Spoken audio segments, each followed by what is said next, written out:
Then come the birth of the two-nation theory. It was not until the Allahabad session of 1930 that the Muslim League knew of a probability of Pakistan. Sir Muhammad Iqbal nursed the idea when he said that a north-west Indian Muslim state was desirable for the final destiny of the Indian Muslims.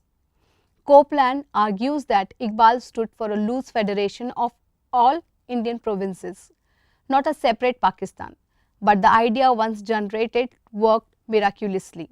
Some Muslim students at Cambridge caught the infection with Iqbal's suggestion.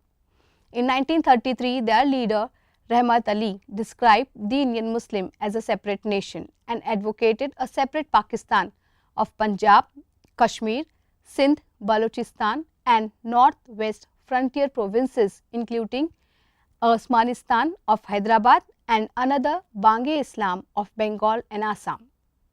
This idea, which Sir Zafarullah Khan described in 1933 as chimerical, did not improve up to 1938, when Jinnah came forward with a demand for the division of India. The Lahore session of the Muslim League of 1940 was presided over Jinnah.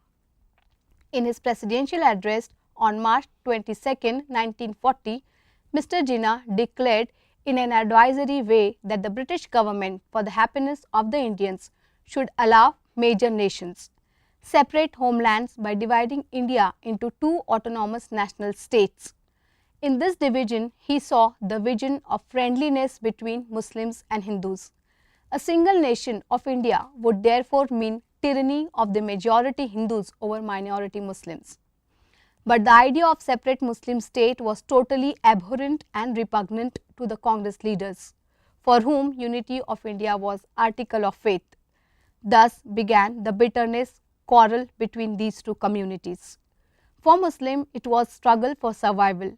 For Hindus, it was to avoid vivisection of motherland.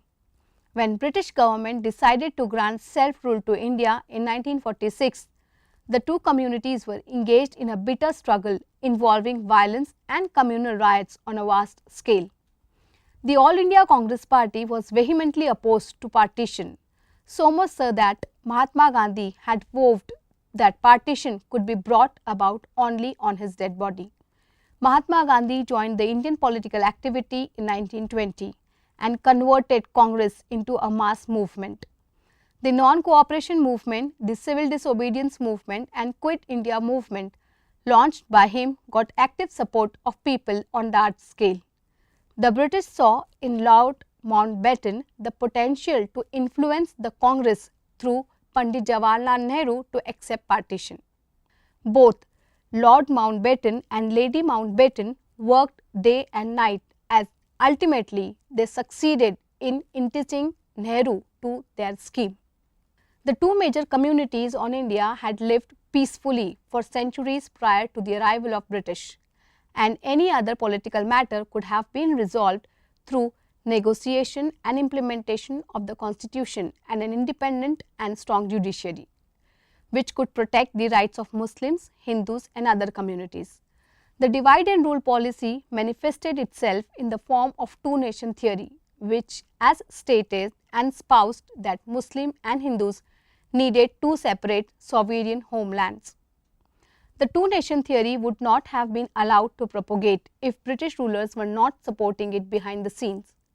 On 3rd June 1947, Lord Mountbatten announced the plan of partition, which was accepted by Muslim League, Congress and Sikh community. On the basis of Lord Mountbatten, the Mountbatten Plan, the Indian Independence Bill was introduced in the British Parliament on July 4, 1947. The bill was passed into law on 18th July. The Indian Independence Act provided for the establishment of the dominions of India and Pakistan. The British government divested itself of all authority over the dominions with effect from 15th August 1947. On 15th August 1947, after ruling the subcontinent for over 200 years, the British surrendered power to India and Pakistan, which became two sovereign nations. Muhammad Ali Jinnah, whose powerful agitation for a separate homeland for Muslims had led to the country's partition, shattered Gandhi's dream of free and united India.